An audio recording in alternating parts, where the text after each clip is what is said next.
जी, मैं तो कहूँगी कि जो आरक्षण है वो सबके लिए होना चाहिए।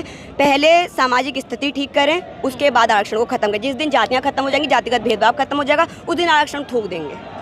बिल्कुल, ये नहीं चाहिए हम आरक्षण। जिस दिन इस देश में से आरक्षण जाति के नाम पर लोगों को मारना बंद कर दिया जाएगा, उस दिन आरक्षण स्वयं खत्म हो जाएगा। प्रधानमंत्री नरेंद्र मोदी ने आश्वासन दिया है, तो देश बहुत सारे आश्वासन देते हैं, बहुत सारे देते हैं, बहुत सारे दिए। काम नहीं किया उन्होंने कुछ। यहाँ आरक्षण दीजिए, हमें कोई दिक्कत नहीं, लेकिन सबको इक्वल तो दीजिए, आप सबको बराबर तो दीजिए। एक का खत्म करके दूसरे को आरक्षण क्यों दे रहे हैं आप? सबको बराबर दीजिए। ये आदेश वापस ले लो, वरना ये दलित समाज के लोग तुम्हारे सुप्रीम कोर्ट में और नरेंद्र मोदी के प्रधानमंत्री के ऑफिस में ताला लगा देंगे। आप लोग हम बोलोगे।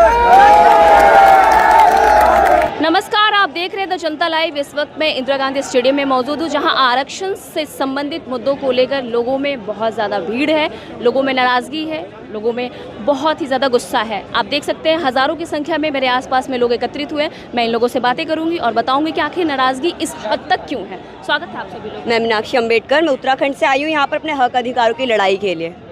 तो आरक्षण, आज आरक्षण को खत्म करने की बात की जा रही है, वर्गीकरण की बात कही जा रही है। कह रहे हैं कि आर्थिक बेस पर आरक्षण होना चाहिए। आज देखिए, देश के प्रेसिडेंट अखिलेश यादव जी के साथ में भी एक हुआ था हादसा कि एक मंदिर में प्रवेश करने से उनको उस मंदिर को गंगा जल से शुद्ध किया गया था। तो आप कह सकते हैं कि ये उनकी आर्थिक स्थिति है, सामाजिक स्थिति है, क्योंकि आर्थिक स्थिति से बहुत मजबूत है वो। तो ये जो सुप्रीम कोर्ट है, उसको सामाजिक स्थिति ठीक करनी चाहिए ना। तो आर्थिक बेस पर ही कैसे हो सकता है रिजर्वेशन? पहले उनको सामाजिक स्थिति ठीक करनी चाहिए कि समाज में आज भी छुआछूत क्या है, क्यों है, आरक्षण क्यों है, वो उनको पता है कि आरक्षण क्यों दिया गया है, हमारा उसका एक ऐतिहासिक कारण है। तो उनको जड़ पर काम करना चाहिए कि आरक्षण है क्यों, ऐसे ही वर्गीकरण करके, या फिर ये नहीं कहना चाहिए कि मतलब आर्थिक बेस पर ये होना चाहिए। तो इन चीज़ों को सोचना चाहिए। और पीढ़ी दर पीढ़ी हमारे समाज के लोग आज भी जाति के नाम पर मारे जाते हैं, आज भी जाति के नाम पर लोगों को पानी पीने पर मार दिया जाता है, जिसका जीता जागता उदाहरण है इंद्र मेघवाल, एक छोटा सा बच्चा जिसको पानी पीने पर जाति के नाम पर मार दिया गया, एक हमारे भाई जिनको मूंछ रखने पर मार दिया गया, और एक इतने गंदे वो आते हैं केस कि एक बारात चढ़ने पर, घोड़ी पर चढ़ने पर मनुवादी लोगों के पेट में दर्द हो जाता है। पता नहीं कि उनको घोड़ी पे बारात चढ़ाने से उनको प्रॉब्लम क्या होती है। तो ऐसी ऐसी चीज़ें हैं जो कि समाज में बहुत ज़्यादा गंदी हैं। तो पहले इन चीज़ों को ख़त्म करना चाहिए और बाद में रिजर्वेशन की बात करनी चाहिए इनको। आज जो आप लोग प्रोटेस्ट कर रहे हो, उसमें एक मुद्दा और खुल के आया है कि EWS की तरह आप लोग 10% आरक्षण की अलग से मांग कर रहे हैं। इस बारे में क्या कहेंगे? जिस प्रकार ये बोल रहे हैं कि SC ST आरक्षण में वर्गीकरण होना चाहिए, तो अच्छी बात है। अगर इनको लगता है कि हाँ कि SC ST कास्ट में भी और भी पिछड़े लोग हैं, तो जिस प्रकार जनरल के लिए EWS है 10%, तो ऐसी ही अलग से स्कीम बना दी जाए ना, इनके लिए भी 10% आरक्षण इनके लिए भी होना चाहिए। पर ऐसे हमारे समाज को तोड़ने का काम तो ना करें। आज आप देख रही होंगी कि आज वाल्मीकि समाज, जाट समाज एक दूसरे से लड़ रहा है, और वो भी बड़ी गंदी तरीके से। हमारे महान पुरुषों ने कहा था कि फूट डालो राज करो की नीति। तो ये जो सुप्रीम कोर्ट का फैसला है, वो सिर्फ और सिर्फ फूट डालो राज करो की नीति है और कुछ नहीं। ये जो 85% का दावा दिया था हमारे महापुरुषों ने, हमारे माननीय साहब काशी राम ने, सिर्फ ये उसका तोड़ने का काम कर रहे हैं और कुछ नहीं है। केंद्र सरकार ने ये बात कही है कि उन्होंने क्रीमी लेयर की जो बात की थी उसको लागू नहीं करेंगे। उन्होंने जब आश्वासन दे दिया है, वो चीज़ों को वापस ले लिया है, तो फिर इस तरह की नाराज़गी क्यों? आरक्षण सबके लिए होना चाहिए। मैं तो कहूँगी कि जो आरक्षण है वो सबके लिए होना चाहिए। पहले सामाजिक स्थिति ठीक करें, उसके बाद आरक्षण को खत्म करें। जिस दिन जातियाँ खत्म हो जाएंगी, जातिगत भेदभाव खत्म हो जाएगा, उस दिन आरक्षण थूक देंगे। बिल्कुल, ये नहीं चाहिए हम आरक्षण। जिस दिन इस देश में से आरक्षण जाति के नाम पर लोगों को मारना बंद कर दिया जाएगा, उस दिन आरक्षण स्वयं खत्म हो जाएगा। प्रधानमंत्री नरेंद्र मोदी ने आश्वासन दिया है, तो देश बहुत सारे आश्वासन देते हैं, बहुत सारे देते हैं, बहुत सारे दिए। काम नहीं किया उन्होंने कुछ भी। नहीं, ऐसा नहीं है कि हर व्यक्ति के दो पहलू होते हैं, हर सिक्के के। अच्छे काम भी होते हैं, बुरे काम भी होते हैं। तो अच्छे काम भी किए हैं, बुरे काम भी किए हैं। जैसे कि बहुत सारी चीज़ें हैं जो कि होता है, रोजगार देंगे, ये देंगे, वो देंगे, पर ऐसा हुआ नहीं हुआ। तो कहीं ना कहीं ये चीज़ें भी गलत है। पर ऐसा नहीं कह सकते कि गवर्नमेंट ने ये काम अच्छा नहीं किया, ये नहीं किया। अच्छा भी किया तो बुरा भी किया। ठीक है, शुक्रिया। आप कुछ बोलेंगी? आप क्यों इतनी नाराज़ चल रही है? नहीं, ऐसी बात तो नहीं, आपको लग रहा है नाराज़।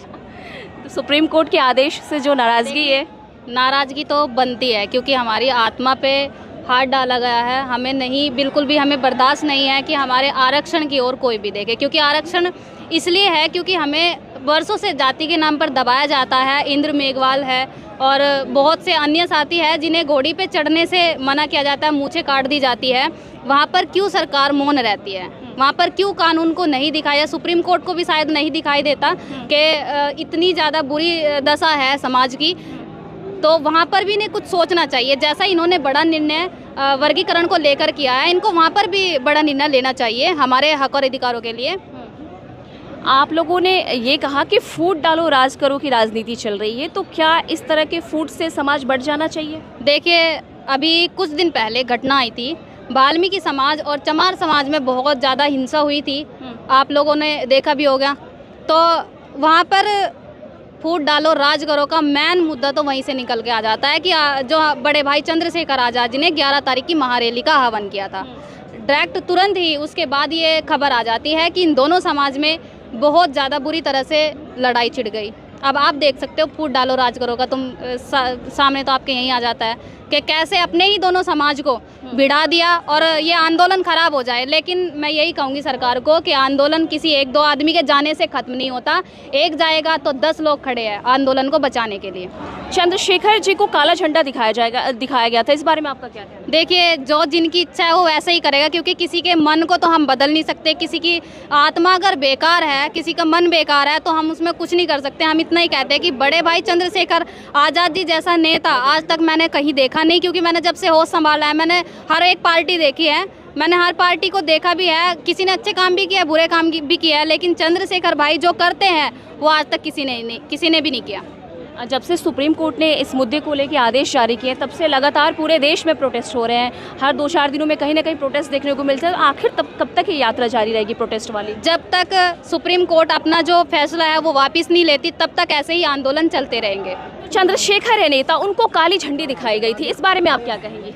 वो विरोधी थे, कहते हैं ना कि इस भीड़ में ना कभी नहीं पता कि विरोधी लोग भी आके शामिल हो गए हों, तो ऐसे लोग कहीं ना कहीं से आ ही जाते हैं और ऐसे काम करते हैं, तो उनका कुछ नहीं कहा जा सकता। मतलब विरोधी इन द सेंस कि ऐसा भी हो सकता है कि अपने ही लोग जो वर्गों में बटे हुए हैं उनमें से ही कोई एक हो? नहीं, मैं नहीं मानती कि अपने जो समझदार लोग हैं, जो मतलब कि जो बहुजन महापुरुषों की विचारधारा को फॉलो करते हैं, वो ऐसे काम कभी नहीं करेंगे, बिल्कुल नहीं करेंगे।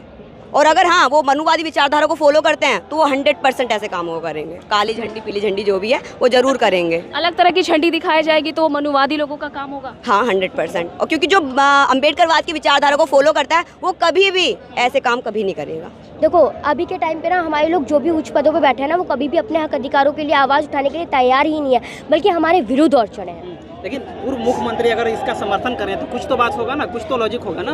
लॉजिक यही तो है ना कि वो हमें बांटना चाहते हैं, उनका उसमें फ़ायदा हो रहा होगा। सबसे छोटी सी बात है, फ़ायदा हो रहा होगा। हाँ। ऐसा तो नहीं है कि उनको उसका मतलब नहीं पता होगा।